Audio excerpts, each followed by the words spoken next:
ನಮಸ್ಕಾರ ಎಲ್ಲರಿಗೂ. ವರ್ಷ ಅಡುಗೆ ಮನೆಗೆ ಸ್ವಾಗತ. ಇಂದು ಸಿಂಪಲ್ ಆದಂಥ ಬೇಳೆ ಸಾಂಬಾರನ್ನು ಹೇಗೆ ಮಾಡೋಣ ಅಂತ ನೋಡೋಣ. ಈ ವಿಡಿಯೋನ ಸ್ಕಿಪ್ ಮಾಡದೆ ನೋಡಿರಿ. ಈ ವಿಡಿಯೋ ನಿಮಗೆ ಇಷ್ಟ ಆದರೆ ಲೈಕ್, ಶೇರ್ ಆ್ಯಂಡ್ ಸಬ್ಸ್ಕ್ರೈಬ್. ನಮ್ಮ ಚಾನಲನ್ನು ತಪ್ಪದೆ ಚಾನಲನ್ನು ಸಬ್ಸ್ಕ್ರೈಬ್ ಮಾಡಿಕೊಳ್ಳಿ. ಹೀಗೆ ಬೇಳೆ ಸಾಂಬಾರನ್ನು ಹೇಗೆ ಮಾಡೋಣ ಅಂತ ನೋಡೋಣ.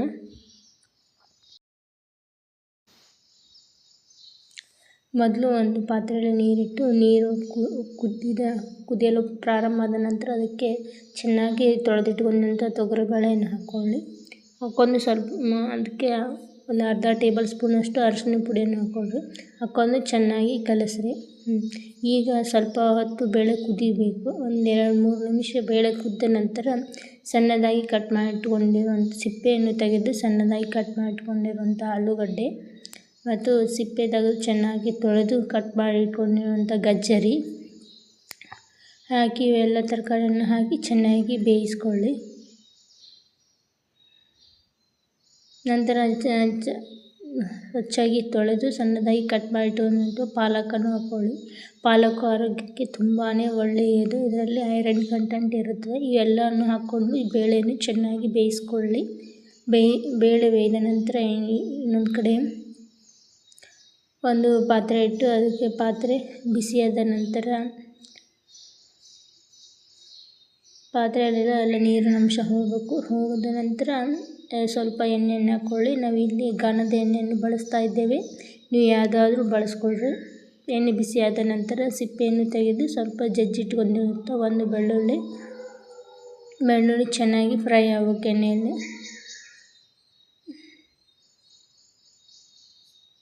ನೀವು ರೀತಿ ಮನೆಯಲ್ಲಿ ಸಾಂಬಾರನ್ನು ಮಾಡಿ ಹೇಗೆ ಬಂತು ಅಂತ ತಪ್ಪದೆ ಕಮೆಂಟ್ ಮಾಡಿ. ನಂತರ ಅರ್ಧ ಟೇಬಲ್ ಸ್ಪೂನ್ ಸಾಸಿವೆ, ಅರ್ಧ ಟೇಬಲ್ ಸ್ಪೂನ್ ಜೀರಿಗೆ ಮತ್ತು ಸ್ವಲ್ಪ ಹಸಿ ಕರಿಬೇವು ಹಾಕಿ ಚೆನ್ನಾಗಿ ಮಿಕ್ಸ್ ಮಾಡಿ.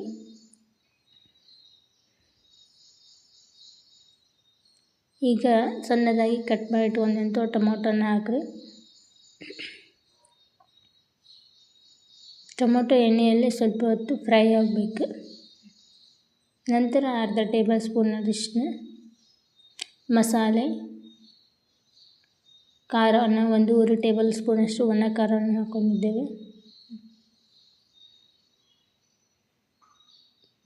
ಉಪ್ಪು ರುಚಿಗೆ ತಕ್ಕಷ್ಟು ಉಪ್ಪು. ನಾವಿಲ್ಲಿ ಕೆಂಪು ಉಪ್ಪು ಬಳಸ್ತಾ ಇದ್ದೇವೆ. ನೀವು ಯಾವುದಾದ್ರೂ ಬಳಸ್ಬೋದು. ಇವೆಲ್ಲವನ್ನು ಹಾಕಿ ಚೆನ್ನಾಗಿ ಮಿಕ್ಸ್ ಮಾಡಿ.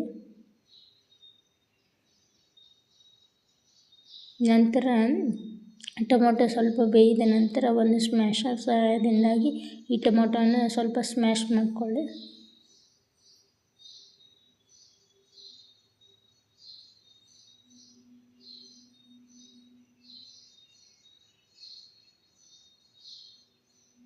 ನಂತರ ಇಲ್ಲಿ ಬೇಯಿಸಿಟ್ಕೊಂಡಿರುವಂಥ ಬೇಳೆಯ ನೀರು ಮತ್ತು ತರಕಾರಿಯನ್ನು ಹಾಕ್ಕೊಳ್ಳಿ.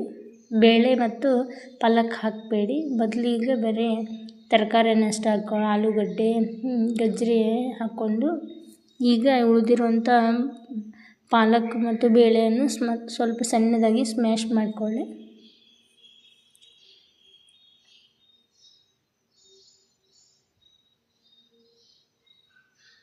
ನೋಡಿ, ಈಗ ಸ್ಮ್ಯಾಶ್ ಮಾಡಿಕೊಂಡು ಈಗ ಹಾಕ್ಕೊಳ್ಳಿ.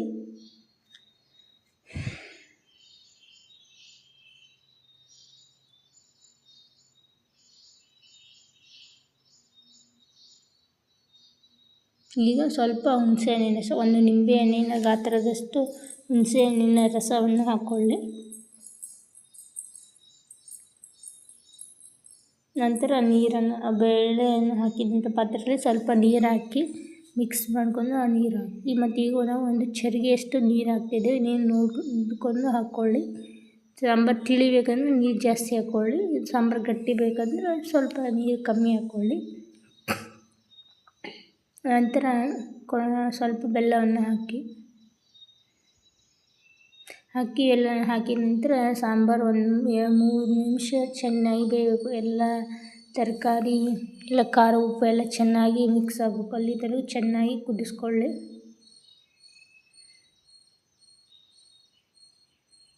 ಈ ರೀತಿ ಮನೆಯಲ್ಲಿ ಸಾಂಬಾರು ಮಾಡಿದರೆ ಮಕ್ಕಳು ಮತ್ತು ಎಲ್ಲರೂ ತುಂಬ ಇಷ್ಟಪಟ್ಟು ತಿಂತಾರೆ. ನಂತರ ಕೊನೆಯಲ್ಲಿ ಕೊತ್ತಂಬರಿ ಸೊಪ್ಪು ಹಾಕಿದರೆ ರುಚಿಕರವಾದ ಆರೋಗ್ಯಕ್ಕೆ ತುಂಬ ಒಳ್ಳೆಯದಾದ ಬೇಳೆ ಸಾಂಬಾರು ಈಸ್ ರೆಡಿ.